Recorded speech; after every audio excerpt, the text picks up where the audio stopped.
And we return to the apartment buildings.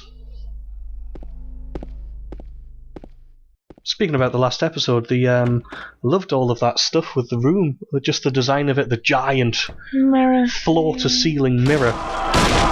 The way the show reflected Angela and Angela at the same time, the way they hint at the photo in the middle of the floor by showing it in the mirror but not in reality. I love that whole scene. I think it's brilliant. Oh, and it's another instance of Angela thinking you're a complete nutjob, clearly, while also being a complete nutjob. Yes, on a scale of 1 to crazy, you both rate insane. I do like how they just stand there. It's so unnerving.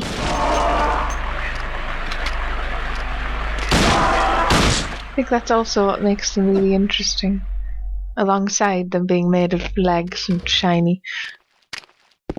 With, as I believe you put it most succinctly, butts.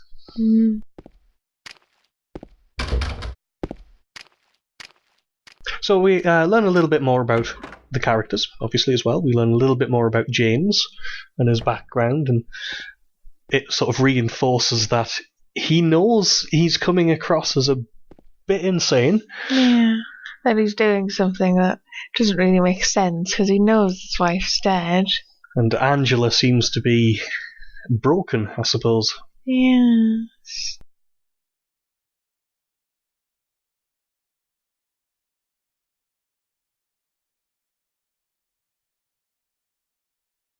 Oh, I also meant to say, I did really like that it's the actual photo you're holding, and you go like, this is my wife. It's like you have it on you. It's good attention to detail. That they actually have the texture on it.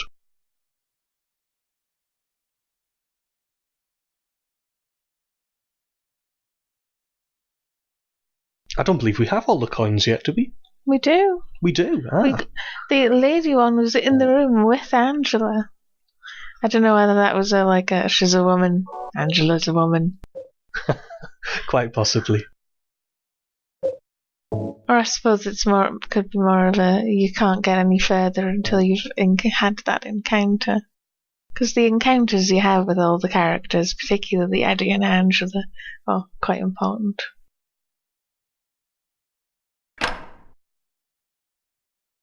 Oh, we've got this puzzle.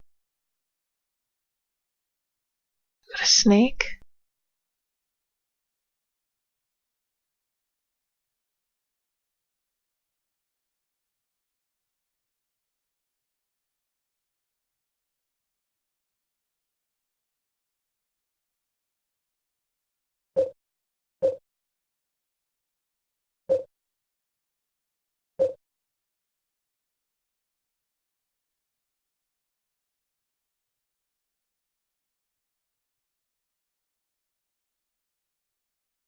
So we're going to have another look at the clue here, I think.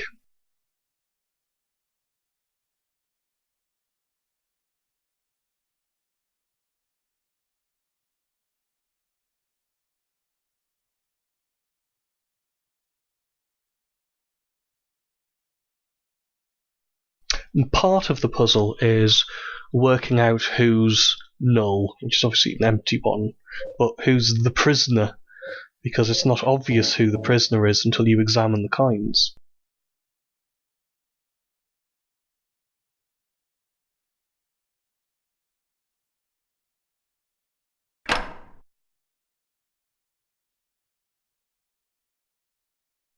Should see this puzzle in hard riddle difficulty. Is it quite tough? Oh, yeah. Puzzle's just really complicated.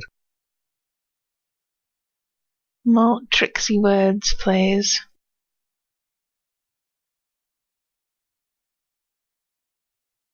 We'll seem to be in deep thought for this one. Oh, the woman is the prisoner, it says in the description. Exactly, but you have to pay attention, because, I mean, you may make the mistaken assumption that the male, the old man, is the prisoner. Yeah.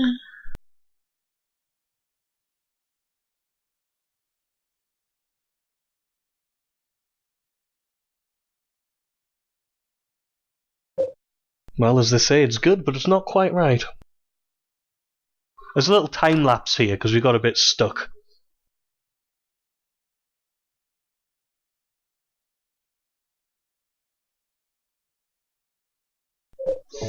Will this finally be it? Oh, I think we might have shuffled out of position. So we'll just have to edge closer and then use it again.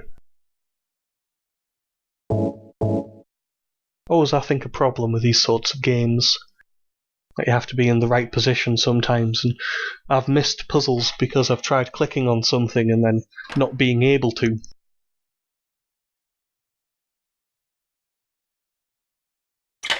Yes! There we go. We got the Linehouse key. Or the Linhouse key, depending on how well you know it.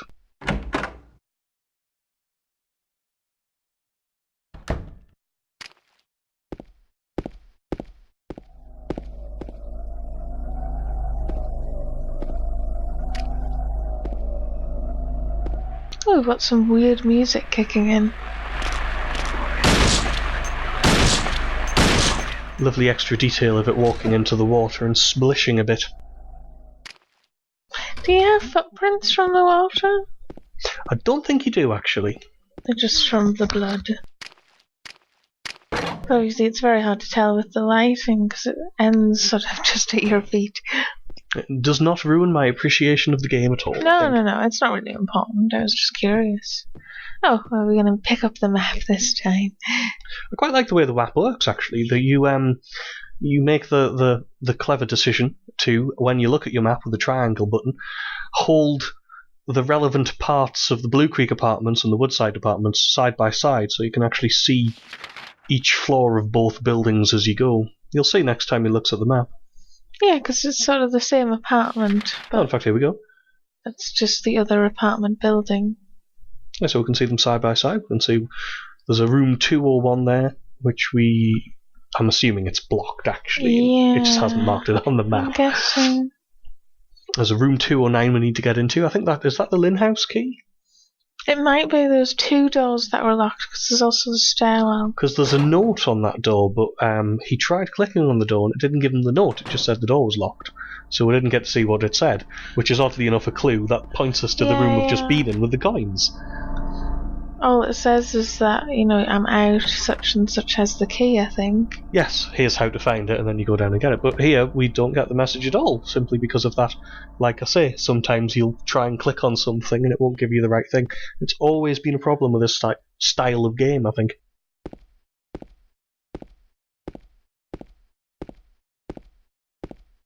Okay, we have the little bit letting us go outside. So it feels like such a long time since we've been outside. It reminds us of all that fog. Handgun bullets. I think there's a couple of things to pick up in here. Actually, I wonder if that's why they do have it there, to sort of break up this darkness and griminess. Yeah, they're just being inside all the time. So we've got the apartment stairwell key. Yes, that's just for back in the corridor again. No, that's actually the text from the painting on the wall.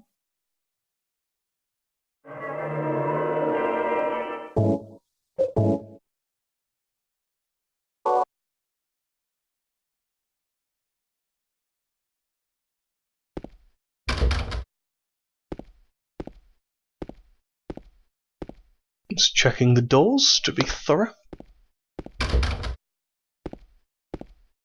I think we just have to go back round.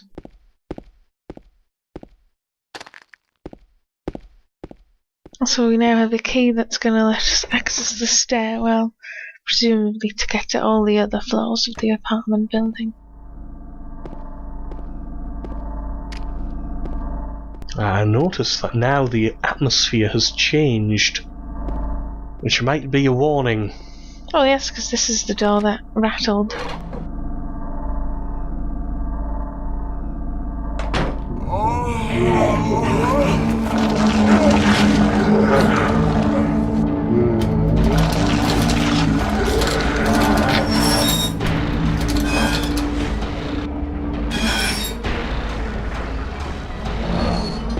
Oh yes. Dear.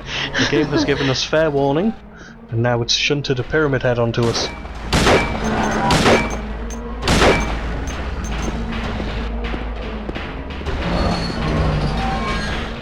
Always going to get him.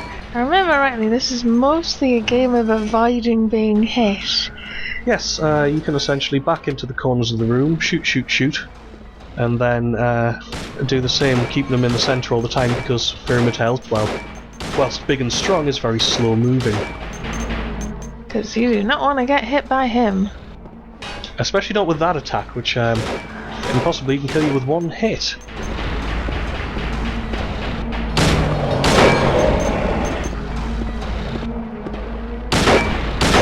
Actually, we have a slight advantage here, in that because we're playing the game in widescreen, it does make it a little easier.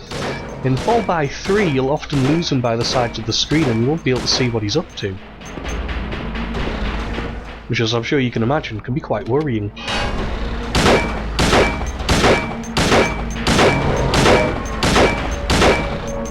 Oh, there we go.